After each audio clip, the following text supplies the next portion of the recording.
Okay, good morning to everybody. My name is Marco Gilli. I am the chair of the Compagnia di San Paolo Foundation. I am delighted to welcome here Professor Joy Mokyr, who is Robert Strolls Professor of Arts and Sciences and Professor of Economics and History at Northwestern University. Tornando in italiano, mi hanno chiesto di fare questa breve introduzione del professor. I was asked to make this small introduction of Professor Mokyr in Italian. Well, his CV is truly huge. He's specialized in economic history and the economics of the technological transformation and demographic transformations. So you can imagine to what extent his expertise can play a role at a moment such as this, which is a time when we are testifying one of the fastest technological transformations in our history. Professor Mokyr wrote a bunch of books that were translated in many languages: The Level of Riches, Technological Creativity and Economic Progress, The British Industrial Revolution, An Economic Perspective, The Gift of Athena, Historical Origins of the Knowledge Economy.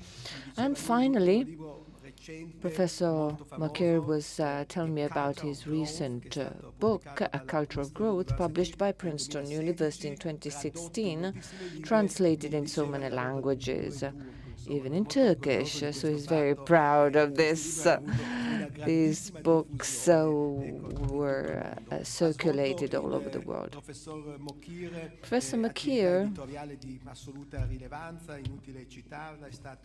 was senior editor of the Journal of Economic History, editor-in-chief of the Oxford Encyclopedia of Economic History, and a whole series of apex editorial appointments in economics, as well as providing many services to the scientific community. President of the Midwest Economic Association, president of the Atlantic Economic Association, and he collaborated in so many, or with so many international organizations. He's an undergraduate of the Hebrew University in Jerusalem and also Yale PhD. He lectures at the Northwest University since 1974, so just 50 years. In the Northwestern University. Ha avuto una serie di appuntamenti, di appointment in alcune, anzi in tutte le più grandi prestigiose. And he actually visited, was visiting professor at Harvard, at the Chicago University, Stanford University, the Jewish University in Jerusalem, and the Tel Aviv University, where he has a special appointment. Let me briefly quote the Royal Dutch Academy of Sciences. In 2015, he was awarded the Balsam Prize for Economic History, which is awarded every 20 years. He's a fellow of all the main economic academias. He also received many awards for his books: the Joseph Schumpeter Memorial Prize and the Oranki Prize for the best book in the European economic history, as well as the Nobel Prize of the American Political Science Association. And I'll stop here. There would be many more things to say.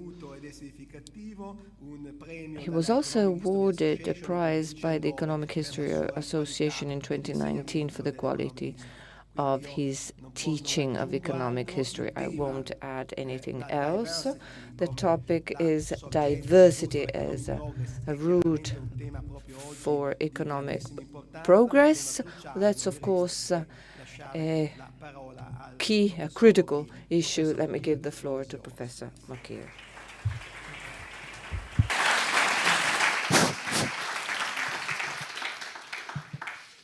Thank you very much. Delighted to be here. I love Torino. I've been coming here for the last 5 years, and every time it's great fun and many fantastic lectures. This is not going to be one of them, but I'll do my best. So this is a bit of my main research project.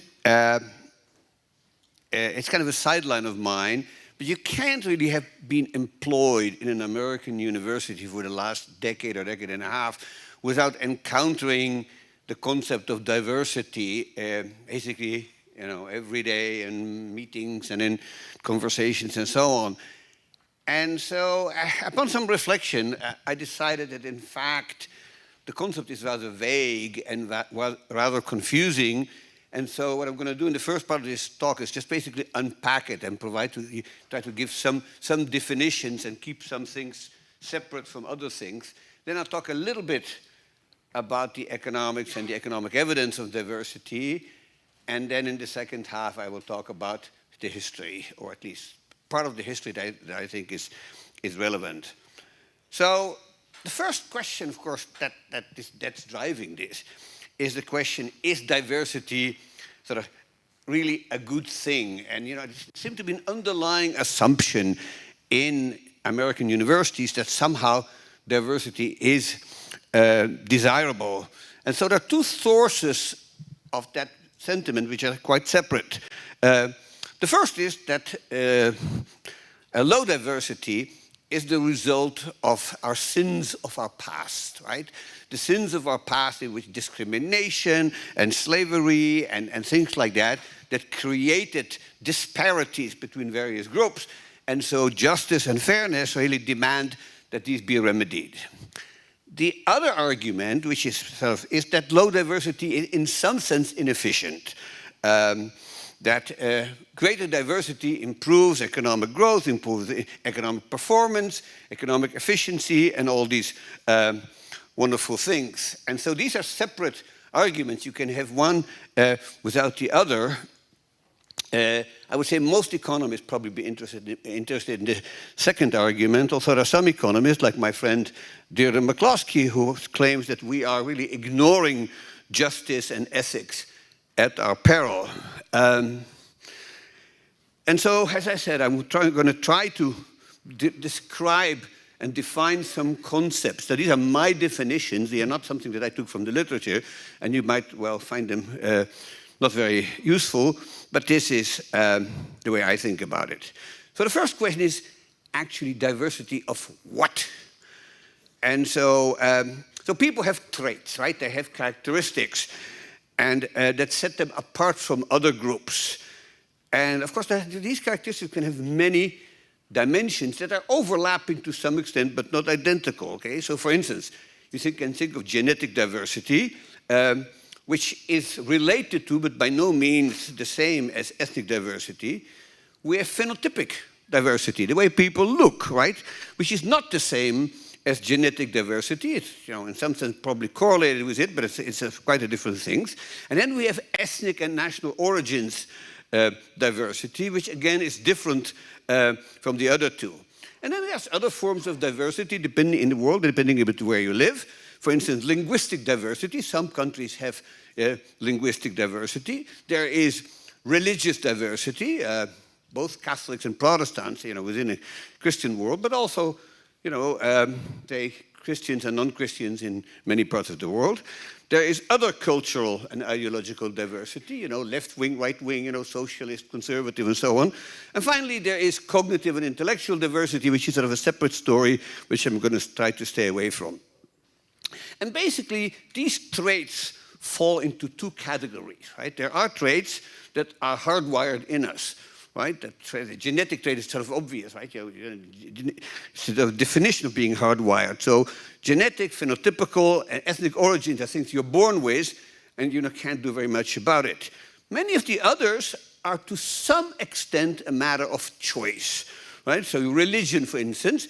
Now, the default option is that you adopt the religion of your father, but this is something that you can change over a lifetime. You know, the same is true for preferences, cultural beliefs, and so on and so forth. So these are two different kinds of diversity, and, and that difference should be recognized.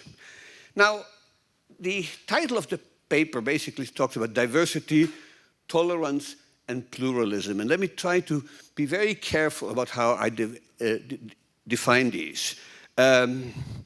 So diversity is about outcomes, right? It's about essentially how separate subpopulations with different traits are represented across the economy and the relative status. So, you know, access to education, access to desirable jobs, healthcare, housing, things like that. And the question is, you know, to what extent are these groups represented in these various positions? Tolerance, in my book, is about preferences. It's basically, how do I feel about others who are not like me in one or more particular traits? And I'll talk about that in a little bit. And finally, pluralism is about institutions. It's about constraints that are given to every individual, and these are the rules, or if you want, the laws, the norms, the customs that govern how different groups are being treated. You can sort of see the connection between these three, and they obviously influence each other, but they are conceptually separate. So now, why is diversity thought to be efficient? And so there's a couple of reasons here. One of them is that in a diverse population, under the right circumstances, it can take advantage of complementarities between different groups. And if you have complementarities, you know, there's something to be gained from a division of labor and knowledge between different groups. And so it encourages specialization if the markets work properly, and specialization presumably is enhancing economic efficiency and economic growth. And as a consequence, of course, it facilitates gains from trade between different groups. So if we specialize in different things and we can trade, you know, we're both better off, as elementary economics teaches us, if the transactions costs are not so high as to prohibit that. And finally, you know, there's the dynamic gains, which are a little bit different. And, you know, at first blush, if you think about it, and this is an argument that's made very, very frequently, diverse societies are likely to be more creative because you basically can draw from a larger sort of whatever the epistemic equivalent is of a gene pool. So you may call it a meme pool. Well, that's a terrible word, but you know what I mean. After all, I think we've known for a very long time that much technological change is not so much innovation as such as recombining different pieces of knowledge in a novel way, even though the pieces existed before. So if you have a more diverse population with different sets of knowledge, then you can draw from the union of those two pools, and you get a larger pools. You have a larger reservoir of ideas, if you want, and therefore it expands the options. That's sort of the argument that's often made. And so if you do that, you know, you may create something that's larger than both of them in a synergistic kind of way. So this is a kind of a model that was proposed many years ago by Marty Weitzman in a sort of classic paper about economic growth, pointing out that so much of innovation is in fact of that nature. And if that's actually happening, that all kinds of interesting things happen, which I'm not going to talk about now. Now, I want to point out that the notion that diversity is not new. So here's a quotation from none else but Thomas Aquinas. This is, of course, in the middle of the 13th century. And he basically says that diversity among creatures was necessary in order that the divine goodness might be the more perfectly bestowed on things, and adds there should be diversity among them so that what could not be perfectly represented by one single thing might be more perfectly represented in various ways by things of various kinds. Okay, so it's a sort of an intuitive idea, and in fact it goes back to the Middle Ages. Also, I think its formal understanding is fairly close. And you know, and you just look around you basically. and you realize, you know, that in technology, in science, and in language, in philosophy, in literature, in music, many areas, these kind of fusions really add to the menu that's available to it. So you look at food, for instance, okay? So you know, we have these fusion cuisines, you know. In Tel Aviv, there's a restaurant that serves Mexican Vietnamese food. And, you know, I mean, it's actually pretty good, but it's sort of a nice combination of Mexican and Vietnamese food.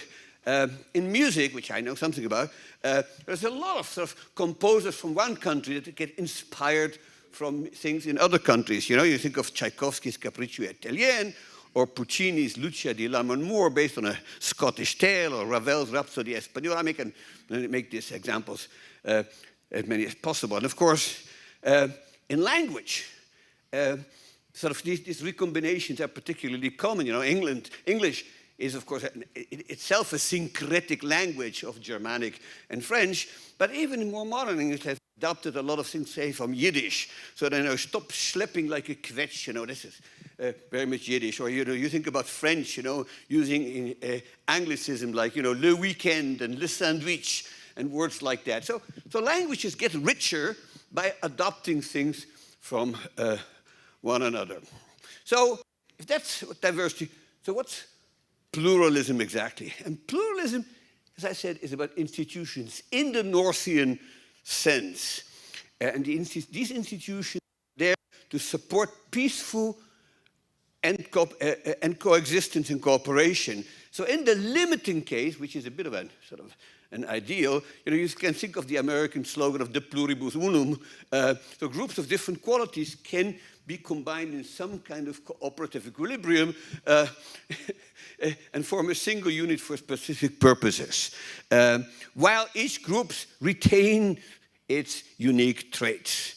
And so basically, in the terms of the new institutional economics, what pluralism is a set of institutions that enables you to extract the economic gains from peaceful diversity, and in that sense, it is Pareto improving.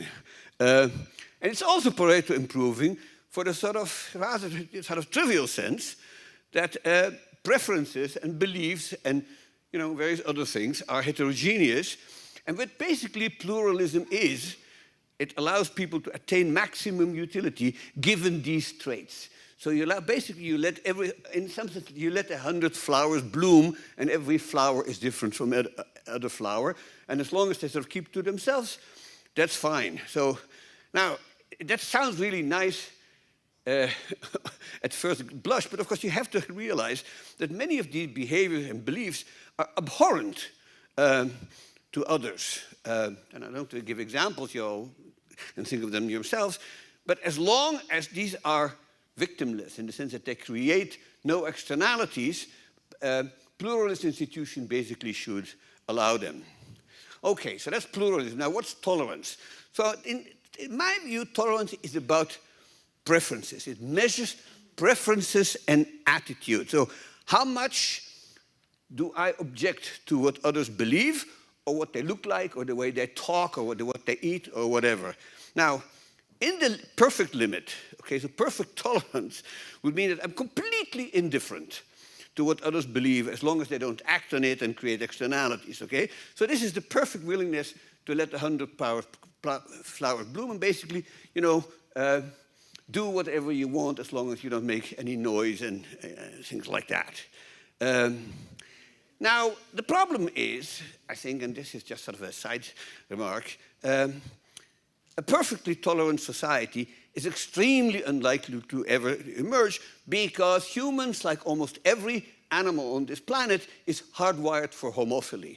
We tend to like and interact with people who resemble us, meaning that we are like them better than people who are different from us. That's hardwired in us. It's seems to be very hard to get rid of it. There's a reference here to papers by psychologists, but basically psychologists and evolutionary biologists roughly agree on this, that this is a very hard feature to overcome. There are some cases of heterophily, which is liking creatures that are different from you, and it does happen, but homophily is much more common. Now, the reason why pluralist institutions are important is because institutions have to try to make people overcome their homophilic tendencies and not act on the preferences. So I may not necessarily like people who speak a different language or look different and so on, but I cannot act on it. So pluralism means the laws essentially prohibit me from doing that. So, you know, there's all kinds, I'll give you some more examples in a minute, but think about laws that make discrimination illegal, as we have been trying in the United States, and certainly since 1965. So, you know, make discrimination illegal or guaranteed freedom from and of religion. That kind of thing. I'll talk more about religion in a little while, okay? And these pluralist institutions allow diversity to become a salutary force.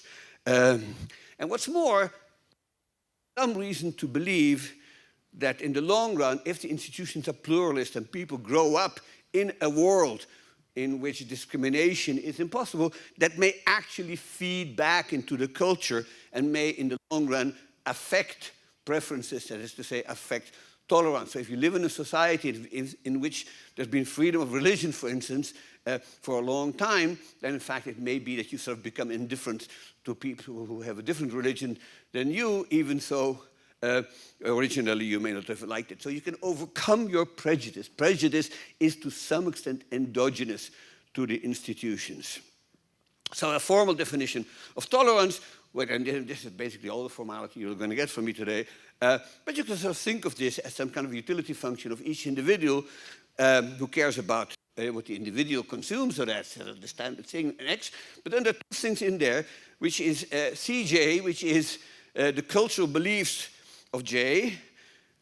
So do I care about what other people believe? And HJ, which are the other attributes of that individual, you know, what he or she looks like, you know, the language they speak, or dress, or whatever. So essentially, lambda and mu are the sort of inverse measures of indifference.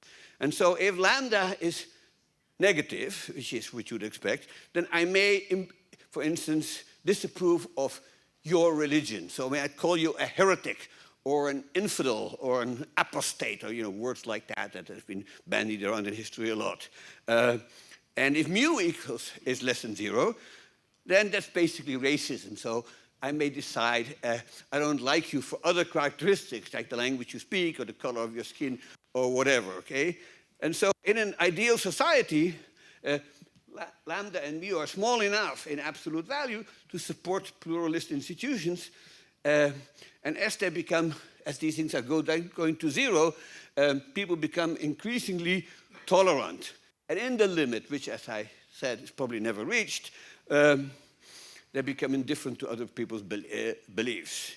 So this is unlikely, but it is something ideal that society should strive for.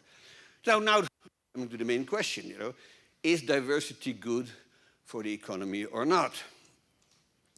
And so I want to start off by something you may not have seen, which is my answer is a variant of what is known in the history of technology, and I'm going to jump to another field, as Kranzberg's law. So what is Kranzberg's law? Well, Kranzberg's law basically is Kranzberg's law about technology. And the law says technology is neither good nor bad, nor is it neutral. So this is Mel Kranzberg, who is a very distinguished historian of technology. And of course, my variation of Kranzberg's law is very much like that, which is diversity is neither good nor bad, nor is it neutral. So what does that actually mean? So that's a good question. But so I interpret it to mean that diversity has a substantial effect on the economy, but the direction of the effect depends on other factors. In particular, it depends on institution, that is to say, pluralism. So the quality of institutions, in other words, determines the effect of diversity.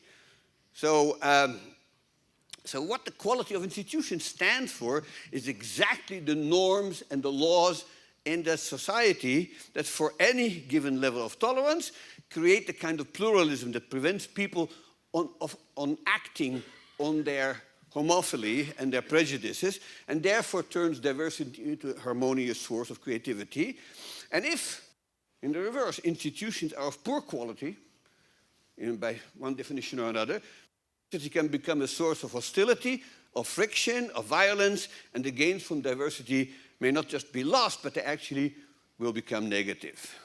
So what do pluralist institutions look like? Well, I already mentioned this. So in religiously diverse countries, the absence of a state or common or dominant religion, and a complete separation of state and church. In linguistically diverse countries, making all languages official. In culturally diverse countries, securing full freedom of speech, no censorship, a broad menu of school choices, and guaranteeing a free and open market for ideas. In ethnically, racially diverse countries, you want to follow a color-blind and origin-blind policies across the board, including employment decisions, housing decisions, university admissions, and so on and so forth. And finally, and this is much more controversial, you could argue that if there has been past discrimination, that there's room for compensating groups for the injustices of the past, and that would enhance harmony and social peace. This is a much more difficult point to defend, and I'm not going to try to do it here, but it's something at least to put on the table. And so the idea is that in a society in which there's a high level of pluralism, what you ought to get is essentially a competition in the market for idea without coercion. And that's sort of my ideal of a highly pluralist society. So there is competition between different groups, but that competition, like all competition in the market, in any marketplace, is constrained by certain institutions. So it can only take place through permissible channels, such as education and persuasion and things like that, but not through coercion or discrimination or expulsions or things like that. And so that's basically what good institutions are all about.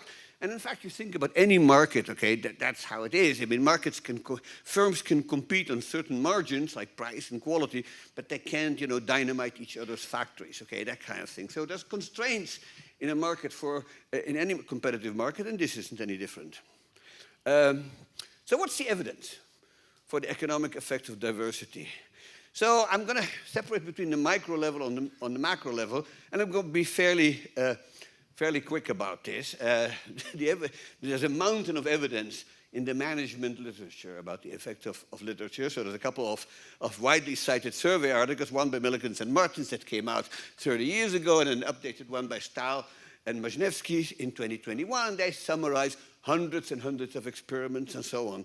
And basically, the conclusion is it all depends, which isn't very satisfactory, but there you have it. So if you want to have more unambiguous arguments, you have to go to books. And so here are two books that make the point very strongly. One is Scott Page's one, and the other is by Richard Florida. And these are books that basically make a very strong argument in favor of diversity without worrying too much about the final details in which it can go wrong or right, which is what the more specialized studies do. And so Stalin and Majnewski distinguish between deep-level diversity, which is unobservable characteristics, and so on and so forth. So I'm not going to get into the detail of that, but essentially it all depends on the tasks that are being done and the kind of nature of the diversity that we're actually looking at. So it's not unambiguously yes or no, it's essentially depends, very much, if you want, like Kranzberg's law. What about the macro level? And so here I'm relying on seminal work of the late Alberto Alesina, who published a bunch of papers in the beginning of the century, some of it with Eliana La Ferrara, and we just updated the data that they presented in all the way to 2019. And so what you basically do is you look at a bunch of countries and you take measures of diversity, different measures of diversity, and look how it affects either GDP levels or GDP rates of growth. So if you look at religious fractionalization, for instance, you actually see, I mean, this is, I think the R square is 0.04, which is, even for cross-country studies, is pretty miserable. But if there is any trend at all, it's actually negative. So fractionalization, all other things equal, affects economic growth in a negative way, but it's very weak and very imprecisely measured. If you look at linguistic fractionalization, it's a little bit better. Still not great. It's about 17%. Sorry, it's about 7% the R square, so it's still not great. But, teeny tiny bit better. But there, too, it actually turns out to be negative. And then you look at ethnic fractionalization, which is a complicated literature. And there, actually, the R square is about 16%. So, and again, it's negative. So at least the macro data, for what they're worth, which is really not all that much, because you have to, of course, hold other things constant and so on. But basically, they indicate that if any relationship between diversity and growth occurs, it's on balance negative. That doesn't mean it's not positive in some places, but worldwide it's negative. All right. So what about now the lessons from economic history? And that's what I'm going to talk about. So the one sort of slice of diversity that I want to focus on is the relationship between majorities or in-groups and minorities or out-groups. Okay? So in many historical examples, we have societies in which there's a large majority of people who share one trait, and then there's a minority that live there but are actually in some definable way different from the majority. So you think about examples. The best example, of course, is the Jews, who were basically a minority everywhere except in Israel. The Roma people in many places in Europe. But there's other examples like German settlers in Eastern Europe in the 19th century. In many places, of course, Muslims are a minority, not just in India, but also in Myanmar and now in many European countries. You can think of Armenians in the Middle East and North Africa. You think of Chinese immigrants in Southeast Asia. I mean, this is a very common historical kind of phenomenon. And the question is, how should we think about the relationship between the majority and the minority? Now, in almost all of these instances, we observe two things. We observe that there was a certain level of prejudice and discrimination, but that nonetheless, pluralist institutions emerged that create a modus vivendi in which both groups lived most of the time side by side. Now, that equilibrium isn't very stable, and so every once in a while, something goes wrong, which is sort of an interesting thing in and of itself. But what you have to keep in mind is what keeps this equilibrium going is that many of these minorities are what is known as sort of service minorities. That is to say, they basically perform other services that the rest of the population, for one reason or another, cannot perform for itself. And so Jews in particular, specialize in things like finance, medicine, estate management, and things like that, in which required the level of human capital and literacy that wasn't really forthcoming from the rest of the population. So in Eastern Europe in particular, but also in Germany, we have this phenomenon of sort of these Jews who are running estates, opening taverns, running various establishments, but also, for instance, dominate the medical profession, such as it was. So that creates a complementarity and a sort of an economic symbiosis. And it is therefore obviously Pareto improvement. And all the same, what we see is that in many occasions, Jews were, for one reason or another, kicked out of the country and persecuted in some other way. And so what kind of general rules do we have about the relationship between a majority and a minority?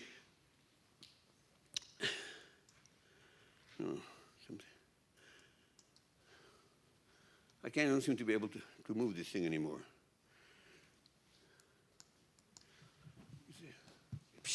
Excuse me? This thing seems to be stuck. Can you come and look at this? Yeah, well. Did I do something wrong? Oh, I see. It's working there. It's not working on my machine. Okay, fine.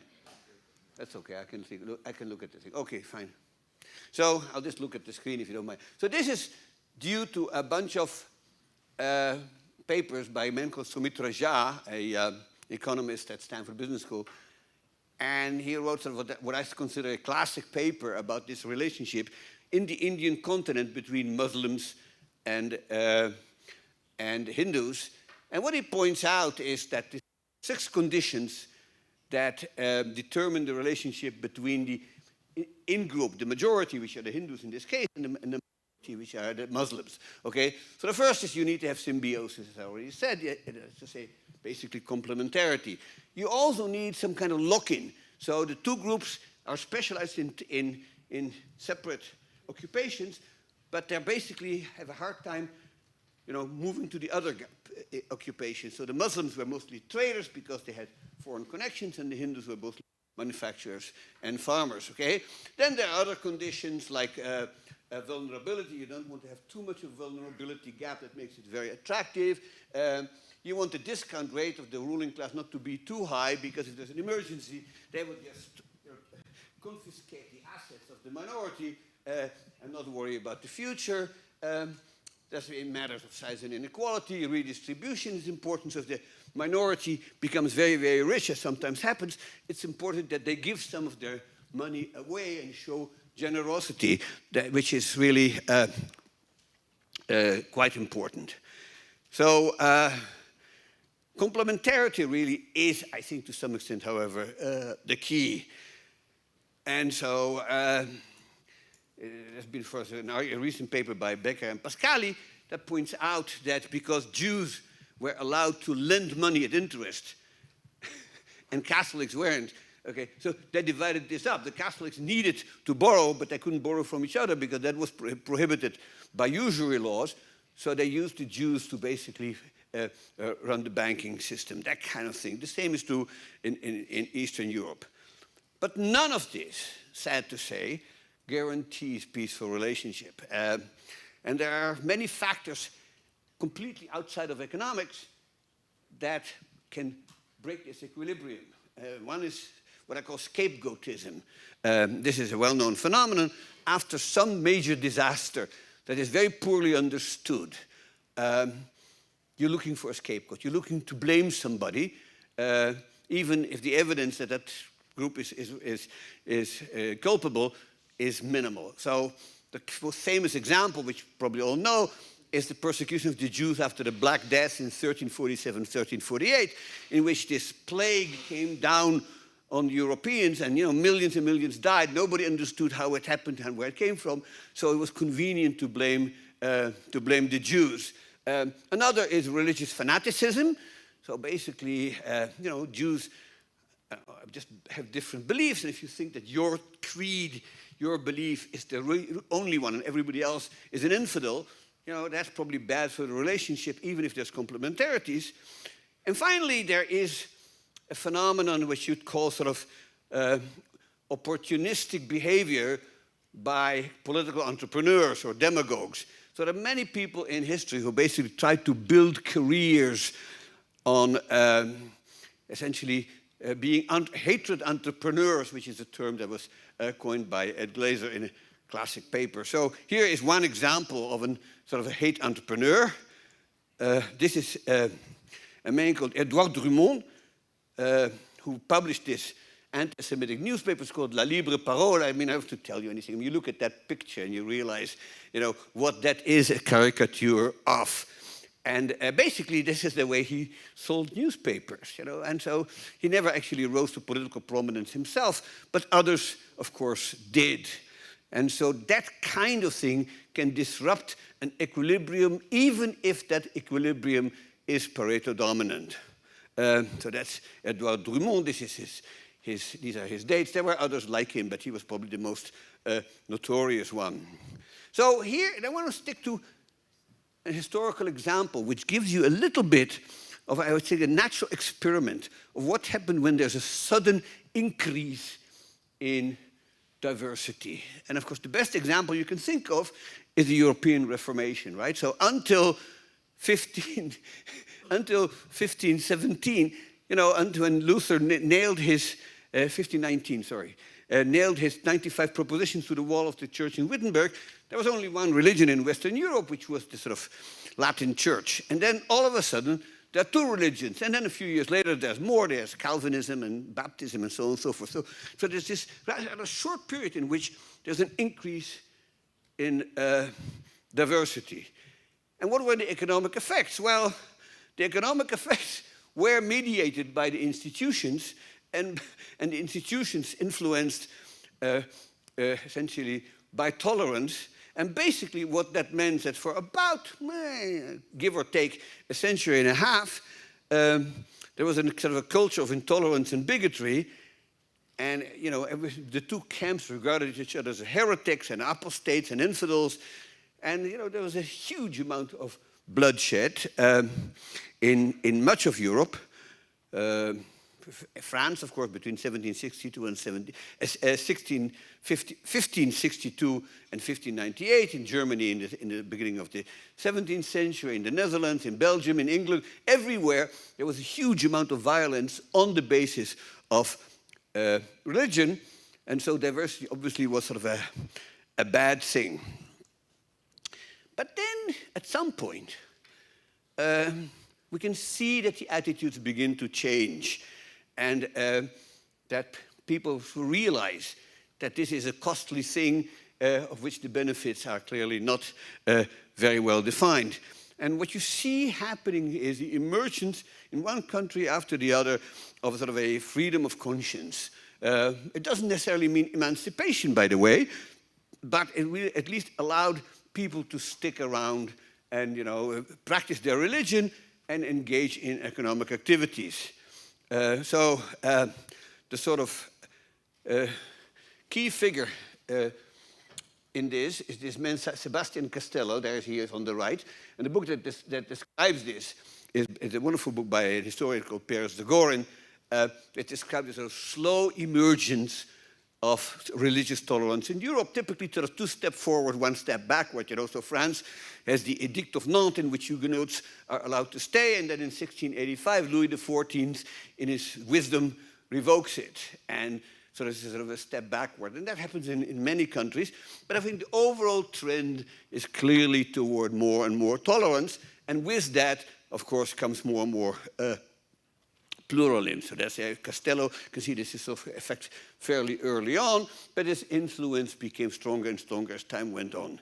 So I would say by approximately 1815, Europe has adopted more tolerant attitudes, and therefore what you see happening is that these attitudes and that greater tolerance eventually maps into more pluralistic institutions. So some of this is clearly driven by economics and by pragmatism, just the realization that bigotry and religious prejudice are just expensive in terms of economic development. Some of it probably has deeper roots in philosophy, particularly sort of Enlightenment, thinking about live and let live, and that kind of thing. But I think the economic factors are probably just as important. So here is one example of how this actually enhances economic growth. You look at Dutch capitalism in the Golden Age. Now you look at the details, you realize something interesting, which is there's a lot of discrimination on the books. There are laws that prohibit Jews from doing this and living there and so on and so forth. But the consensus is that the de facto situation on the ground is very different, that authorities more often than not turn the blind eye to violations of the law, let the Jews stick around and the Catholics stick around, and, you know, and in fact it's a highly diverse religious country, not just Jews but Baptists and Mennonites and on, various people were living there, and even though the laws ban them, nobody really pays much attention to that. So here's one example which I kind of like to tell about how this worked in the Netherlands and how money spoke louder than bigotry. So there's the governor of New Amsterdam was a man called Peter Stuyvesant, who eventually got kicked out by the British. So he was a fanatical Calvinist who basically detested any other religion. And so what happened during his governorship is that a bunch of Jews living in Brazil were kicked out by the Portuguese who were running Brazil at the time, and they ended up sailing to New Amsterdam, which became later New York. And Stuyvesant, who was a real bigot, essentially asked for permission from the governors of the West India Company to kick those Jews out because they would, poison the minds of rubbish like that. And so the governors wrote back, we have that letter, who said that his request would be unreasonable and unfair, especially because of the considerable loss sustained by these nations with others, okay? In other words, money talked louder than bigotry. And I think this may be a characteristic of Dutch capitalism, but eventually, of course, that's the sort of ideology that spreads everywhere else. So there's other things going on in the Dutch Republic, but particularly the sort of fragmentation of power, which essentially means that even if at some place people were very strict about it, the Jews or the other minorities would just pick up their stuff and leave. Now in Britain you get something very similar. In 1689, England passes the law of toleration after the Glorious Revolution, which de facto allowed dissenters to live and work in England, even if they really don't have full rights until 140 years later. And this has really important consequences. One of them is that when Louis XIV kicks out the Protestants, the Huguenots who were Calvinists, in 1685, tens of thousands of them flee to England.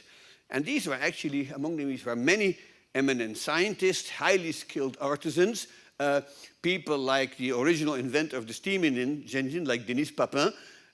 These all ended up in England because they weren't allowed to stay in France. And so that gives you some kind of idea how, in a competitive world, pluralism really works for you.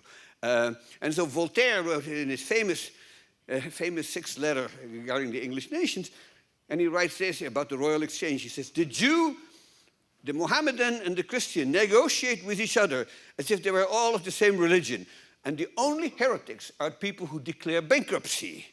And this, I think, is sort of a reasonable description of how, how unimportant religious intolerance is becoming in a country that is becoming more and more sort of infused with the capitalist spirit.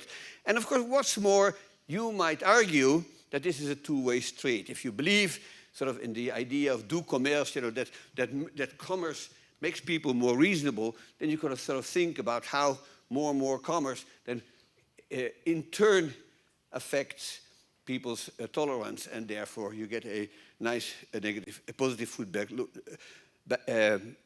loop. And in fact, it's well known that in the British Industrial Revolution, the non-Anglicans, which were about 7% of the population or something like that, punched way above their weight in bringing about technological change and the new industries. It's been estimated that they constituted something around 50% of all the leading industrialists in the period, even so they were only 7 or 8% of the population. So what's more, I think their religions may have been more conducive to technology. So it certainly worked in England. So what about Germany? So Germany is sort of an interesting case. Imperial Germany and Weimar Germany basically were, at least on paper, highly pluralist.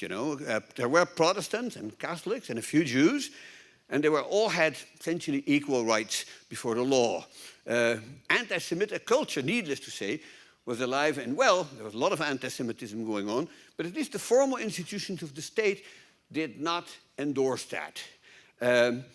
As is well known, Jews played a major, major role in the industrialization and the culture in Germany. Here are sort of two of the most famous ones. The man on the left is Gershon von Bleichroeder, a Jewish banker, one of the first Jews to be ennobled, that's where the font is from, by Bismarck, and he was so basically Bismarck's banker. The man on the right is Fritz Haber, who is famous for having invented the Haber-Bosch process, which allowed the fixing of nitrogen from the atmosphere and basically kept Germany in World War I, because they would have not been able to fight without it. But these are just two of the more remarkable examples. There's a whole bunch of others, you know, in shipping, the founder of AIG, Emil Rathenau, founder of department stores, bankers, and on and on and on. But here's the thing, and this takes me back to the Jacques conditions. These Jewish businessmen and politicians and bankers violated one of the rules of Somit Raja, and that is they competed with Germans rather than complemented them. So they were good at things, but so were non-Jewish German, okay? So for every Emil Rathenau, you know, there was a Siemens and a Krupp, and so on and on and on. And even in science, you know, there's a famous example of, you know, Einstein's success essentially raised the jealousy of non-Jewish scientists, of whom the most famous was a man called Philip Leonard, who actually dubbed Einstein's works as Jewish physics, which was later adopted as a term by the Nazi government. And so once that competition with locals it becomes dominant instead of complementarity, then you see the possibility of tension emerging. So these institutions in Germany, needless to say, changed quite dramatically in 1933, and all of a sudden, essentially Germany turned from a pluralist to a non-pluralist country at enormous cost, I should say, not just to the victims, but also to the perpetrators. Here's one more example, which I really like, and then I'm almost done. And that's a very small group called the Parsi population of India. And they're a very good example of how a small but different minority can create enormous externalities and complementarities with the population. So the Parsis was a small group of Zoroastrians who fled from Iran in somewhere in the between the 8th and the 10th century, and were allowed to settle in India, mostly in Gujarat, where they were sort of a farming society who lived peacefully and essentially were sort of unremarkable until the British arrived. And once the British arrived, the Parsis seemed to have had an incredible knack of actually collaborating and cooperating with the British. So here you have a man called Rustom Manek, one of the earliest Parsis to deal with the British, who actually, it turns out, sailed to London, where he sued, believe it or not, the British East India Company and won. And so his family became one of the richest families in India, and there's still a place in Bombay which is named after them, okay? But there's a whole bunch of other, this is a group maybe of 60, 70,000 people who have contributed enormously to Indian civilization. In fact, there's two intellectuals, believe it or not, both of them named Homi Bhabha, unrelated as far as I can tell. One of them is a leading nuclear physicist, and the other was an influential critical theorist at Harvard. And then, you know, there's a whole bunch of other famous entrepreneurs, especially the Tata family, who still own Tata Steel, Manekji Petit, who pioneer of modern textile industry, not to mention the great conductor Zubin Mehta and Field Marshal Sam Manekshaw, who was the hero of the war against Pakistan in 1951. All of those from a very small group, which was tolerated in India and is still are. But they followed one of Jacques' prescriptions, which is they got extremely rich, and most of their money was actually used to basically given away in public goods, universities and hospitals and museums and parks and whatever, concert halls they paid for. So they didn't flaunt their money. They showed that they were part of society. That's important. All right, so final reflections. So none of this suggests that diversity is in any way a necessary condition for success. I think the Alesina regression basically showed that.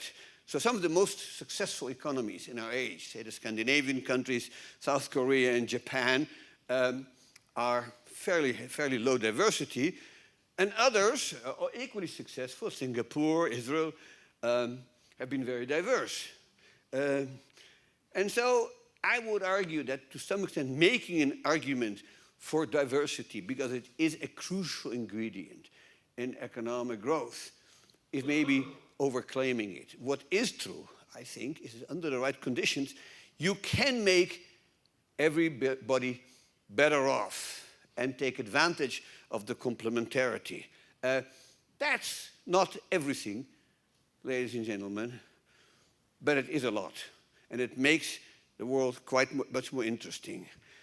And so, if anything can be learned from this, it is to underline the wisdom that economists have increasingly turned to and basically said that, economic success and economic development heavily depend on the right kind of institutions. And what I've tried to argue here is that pluralism is a very good example of those right kind of institutions.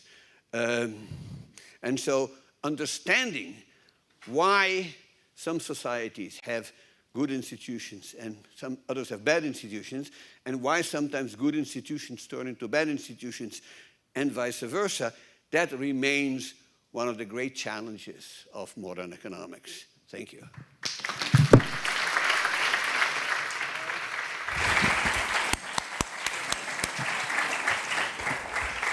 Thank you so much for this very inspiring lecture and this very, very impressive historical overview, of the impact of diversity on economics.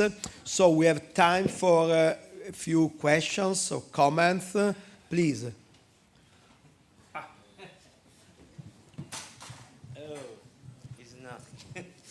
Parlo in italiano, è meglio che I will be speaking Italian.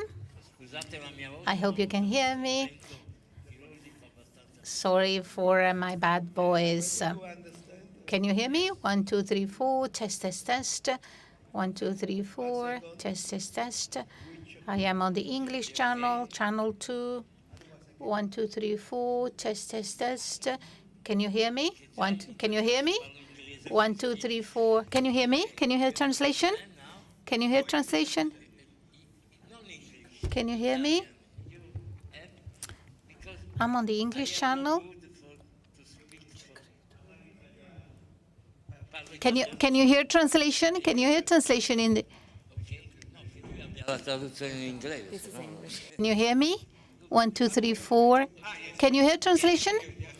Okay, great, great. Now you can hear English. I will be speaking in Italian. I am a scholar from the Italian Ministry of Culture.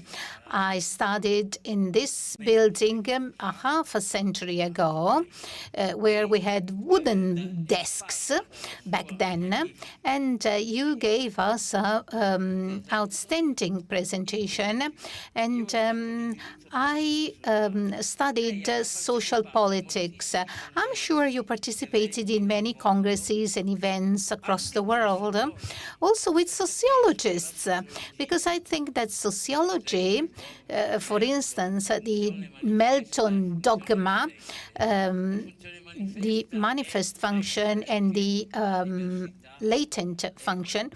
Manifest function is that diversity is progress, economic progress, but the latent function over the decades, the last few decades, is related to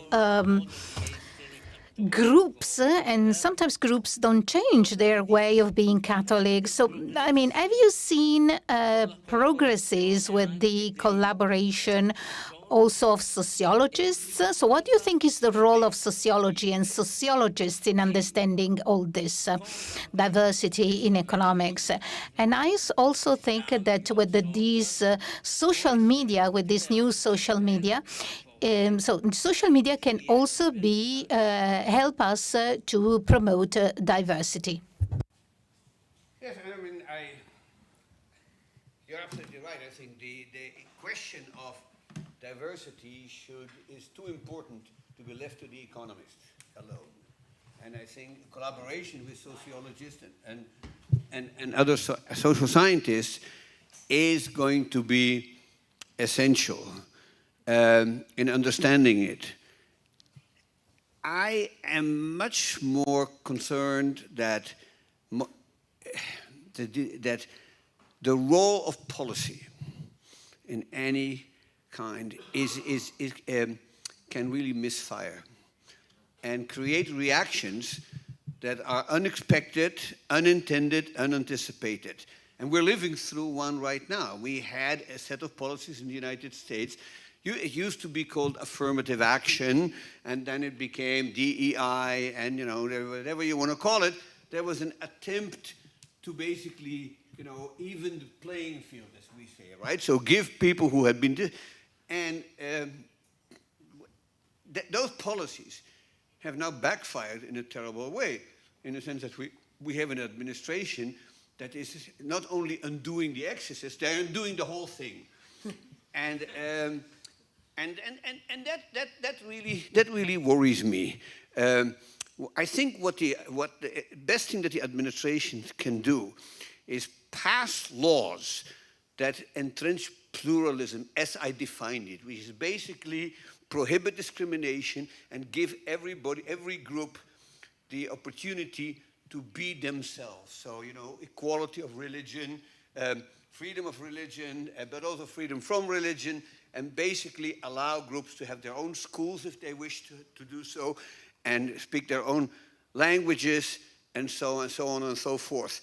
And so there are times in history when we see this change happening fairly quickly. I mean, you can sort of compare Franco Spain with post-Franco Spain and ask yourself, the extent to which people like Basques and Catalans had more freedom to be Basques and Catalans as opposed to Castilians, which is what Franco wanted them to be. And so in that regard, I think policy can make a difference. But I would not know how to design a policy that would cure people from homophily. I mean, it is really hard. It turns out racism is really hard to extirpate. I mean, we thought that in 1945, well, I didn't, but people who were around at that time, thought that basically the world has now learned what racism could do. And it was unacceptable to be a racist for decades and decades and decades.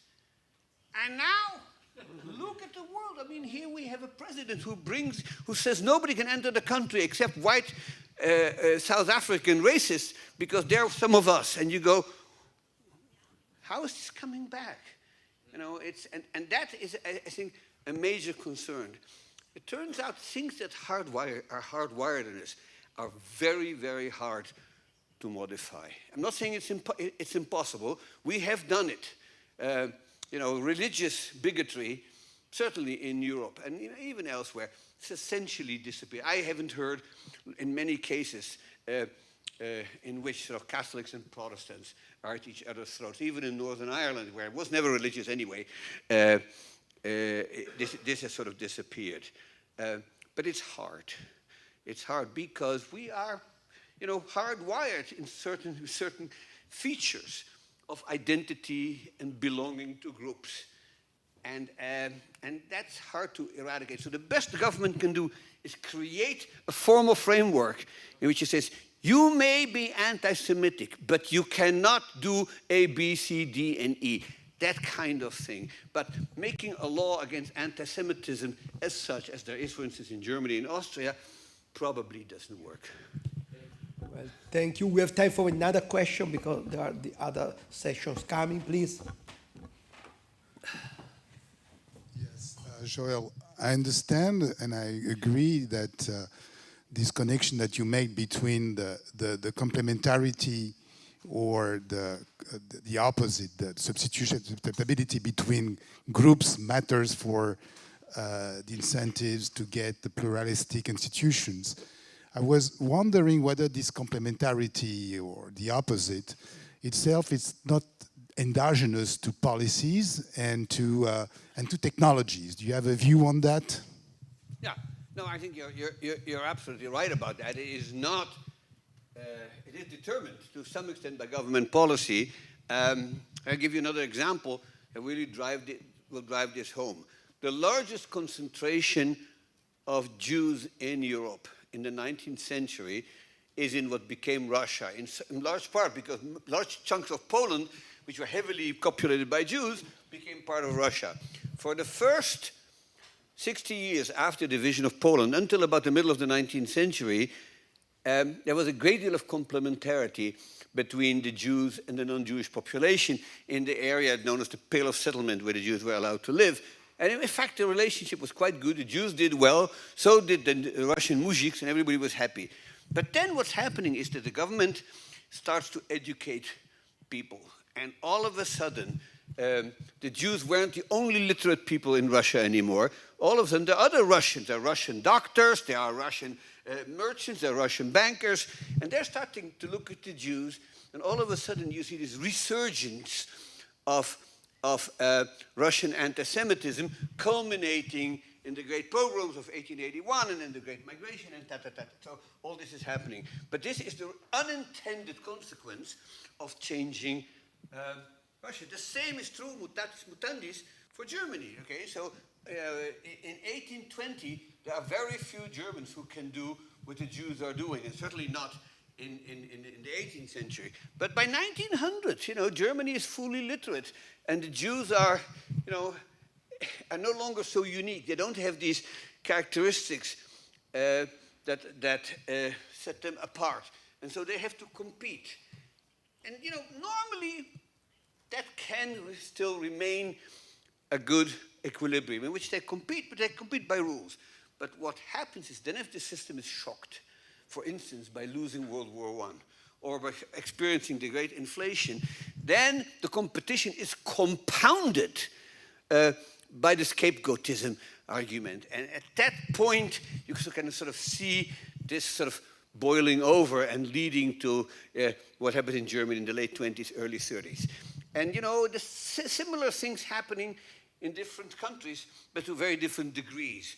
So in France, there is a major outburst of anti-Semitism during the Dreyfus trial, of course, but it never actually reaches anything like what you see in Russia or in Austria. In England and Italy, you know, there's probably anti-Semites, but I have a very hard time finding any evidence that there's any sort of systematic banning of Jews or pogroms against Jews. It just doesn't happen. And so in each country, the circumstances are different, but the point is, even in countries where they are tolerated, the equilibrium always has an element of instability, and a big shock can do things that nobody thought was possible. That, I think, is the sort of theory of in-group, out-group things. And the same is true, you know, for instance, for the Rohingya in Myanmar, okay? So they lived there for generations and everything went fine, and then all of a sudden, the equilibrium collapses. And so, as social scientists, I don't think we can yet understand or predict these things, but we have to document them and see to what extent we can see empirical regularities here. Okay, thank you so much. Okay, if there are not any more other questions or comments, the new session of 12 o'clock has already started at 12:05. So if you would like to join the common room, there is the next section. Thank you again for your very, very inspiring lecture. Thank you. Thank you, sir.